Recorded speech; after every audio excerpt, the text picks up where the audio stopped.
নমস্কার, সবাইকে স্বাগত আমার ইউটিউব চ্যানেল ম্যাথ পাওয়ার অঙ্ক শিখাতে। আমি অমিত। তো আজকের আমরা এই ভিডিওতে তোমাদের এই বছরের রেজাল্টের একটা টেন্টেটিভ ডেট নিয়ে আলোচনা করব। অবশ্যই টেন্টেটিভ, কারণ এখনও পর্যন্ত কোনো অফিসিয়াল নোটিশ পাবলিশড হয়নি। প্রথমত সবাই 26শে মের কথা বলছিল। 26শে মে যে ডেটটা দেওয়া ছিল সেটা কিন্তু যতদূর আমার মনে আছে গত বছরে, সুতরাং এই বছরে 26 তারিখে বেরোবে এরকম কোনো কথা ছিল না। তো এটা যদিও একটা টেন্টেটিভ ডেট ধরে নেওয়া হয়েছিল, কারণ মোটামুটি এক মাসের মধ্যে ডব্লিউবিজেই রেজাল্ট বের করে দেয়। এখনও পর্যন্ত যে রেজাল্ট বেরোনোর কথা, এই সপ্তাহে তো বেরোনোর কোনো চান্স নেই, কারণ আজ বৃহস্পতিবার, কালকে তাহলে আর বেরোবে না, কারণ অফিসিয়ালি কোনো নোটিশ দেয়নি। এবারে দেখানো পরের সপ্তাহে বেরোনোর খুব চান্স কম, কারণ দেখো লজিকটাকে বুঝতে হবে যে স্যাটারডে লাস্ট ফেজের ভোট আছে এবং মঙ্গলবার 4 তারিখ হলো তোমার রেজাল্ট আউট আছে। তো সেখানে দাঁড়িয়ে শুক্রবার দিনের মধ্যে রেজাল্ট পাবলিশ করবে এটা খুব একটা বলে মনে হচ্ছে না। কারণ যেটা মনে হয়, কারণ মোটামুটি সমস্ত ডিপার্টমেন্টেরই যারা হায়ার অথরিটি রয়েছে তাদের মোটামুটি কম বেশি এদিক ওদিক করে ভোটের কাজে তাদেরকে ব্যস্ত থাকতে হয় বা অন্যান্য কাজ থাকে। তো এই সময় ভোট যে ব্যাপারটাই আমাদের কাছে সর্বেসর্বা। সুতরাং এই 2 মাস দেখো, তোমাদের এইচএসের রেজাল্ট বেরোনোর পরেও তোমাদের কোনো কলেজের অন্তত ফর্ম ফিল আপ, অ্যাডমিশনের প্রসেস এই কোনো কিছুই শুরু হয়নি। তো সুতরাং আমাদের এখানে 2 মাস সব কিছুই স্তব্ধ থাকবে ভোট যতক্ষণ না শেষ হবে। তো এই জিনিসটা ব্যাপারটা রয়েছে। তো সুতরাং এই জিনিসটা মিটে গেলে সমস্ত জিনিস শুরু হবে। কারণ যারা এইচএস দিয়েছো তোমরা, তোমার দেখো কোনো মানে কলেজের ফর্ম ফিল আপ হচ্ছে এরকম খুব একটা শুনতে পাওয়া যাচ্ছে না, বা অফিসিয়াল ওয়েবসাইটেও নেই। তো সেই জায়গায় দাঁড়িয়ে পরের সপ্তাহে মানে 4 তারিখ মঙ্গলবার হলে তোমার শুক্রবারের মধ্যে রেজাল্ট দেবে বলে মনে হয় না। তো আমার মনে হচ্ছে যে তারপরের 2 সপ্তাহের মধ্যে একটা টেন্টেটিভভাবে আমার যেটা ধারণা সেটা আমি তোমাদের কাছে শেয়ার করছি, যে 14 তারিখ যেটা আমি দেখছিলাম ক্যালেন্ডারে, 14 তারিখ বা 21 তারিখ, ঠিক আছে? তো এই 2 ডেটের মধ্যে একটা ডেটে রেজাল্ট পাবলিশড হতে পারে, ঠিক আছে? এটা আমার ধারণা।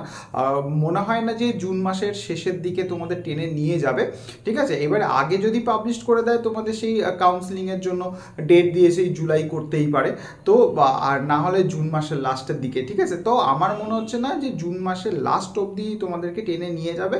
তো হোপফুলি আমি 14 থেকে 21-এর মধ্যে কোনো একটা ডেট আশা করব, যে যার মধ্যে তোমাদের রেজাল্ট বেরিয়ে যাবে। সুতরাং এই নিয়ে তোমরা নিশ্চিন্ত থাকো যে তোমাদের খুব তাড়াতাড়ি যে সামনে রেজাল্ট বেরিয়ে আসবে এরকম না। সুতরাং এইটা নিয়ে আর কোনো রকম চিন্তা করার কোনো কারণ নেই। এবার এইটার সঙ্গে আমি দুটো রিলেটেড কথা আমি বলে দিই, যে তোমাদের কিন্তু কিছু ডকুমেন্টস যেগুলো থাকে সেই ডকুমেন্টসগুলো তোমরা রেডি করা শুরু করে দাও। কারণ অনেক ক্ষেত্রে যেরকম রিসেন্টলি ওবিসি সার্টিফিকেটগুলোকে তোমাদেরকে বাতিল করা হয়েছে, সেক্ষেত্রে যারা ওবিসি ক্যাটাগরিতে রয়েছে তাদের একটা লিস্ট দেওয়া হয়েছিল তারা কোন সাব ক্যাটাগরিতে বিলং করে, সেই সমস্ত সাব ক্যাটাগরিতে রয়েছে কিনা, সুতরাং তার সেটা অ্যাপ্লিকেবল কি না, বা তাকে নতুন করে করলে কি করতে হবে সেই জিনিসগুলোকে রেকটিফাই করিয়ে নেওয়া।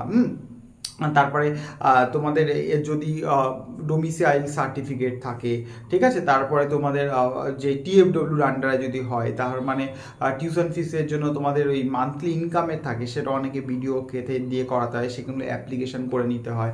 যদি কোনো জায়গায় ভুল থাকে তাহলে তোমরা অ্যাফিডেভিট করিয়ে নাও, সেক্ষেত্রে ফার্স্ট ক্লাস ম্যাজিস্ট্রেটের দিয়ে অ্যাফিডেভিট করিয়ে নিয়ে তার একটা কপি রেখে দাও। এই সমস্ত যে ডকুমেন্টসগুলো আমরা যেগুলো অ্যাট দ্য টাইম অফ মানে ফর্ম ফিল আপ সেখানে আমি সাবমিট করেছিলাম এবং পরবর্তী ক্ষেত্রে আমার লাগবে, সেইগুলোকে এবং নিজের কোনো জায়গায় নামের ভুল ভ্রান্তি থাকলে সেগুলোকে সংশোধন করিয়ে একেবারে তুমি সেই জিনিসগুলোকে গুছিয়ে রেখে দাও, যাতে তোমাদের কাউন্সিলিংয়ের সময় কোনো অসুবিধা হয়। কারণ কাউন্সিলিংয়ের প্রসেস শুরু হলে তেমন তোমাদের যখন ফার্স্ট রাউন্ডের রেজাল্ট বেরিয়ে যাবে, তাহলে সেই ফার্স্ট রাউন্ডের রেজাল্টে কিন্তু তোমাদের সময় তোমাদের যেতে হবে যে আপডেট করবে কি করবে না। তো সেই জিনিসগুলো আমি পরবর্তী কোনো একটা ভিডিওতে বলে দেবো, যে কাউন্সিলিংয়ের পরবর্তী প্রসেসগুলো কী হয়, সেই প্রসেসগুলো সম্পর্কে তোমরা ওয়াকিবহল থাকলে তোমাদের ডকুমেন্টস রেডি রাখা এবং পরবর্তী প্রসিডিওরটা খুব স্মুথলি হবে, ঠিক আছে? আমি পরবর্তী ভিডিওতে তোমাদের কাউন্সিলিং প্রসিডিওরগুলোকে সুন্দর করে এক্সপ্লেন করে দেবো।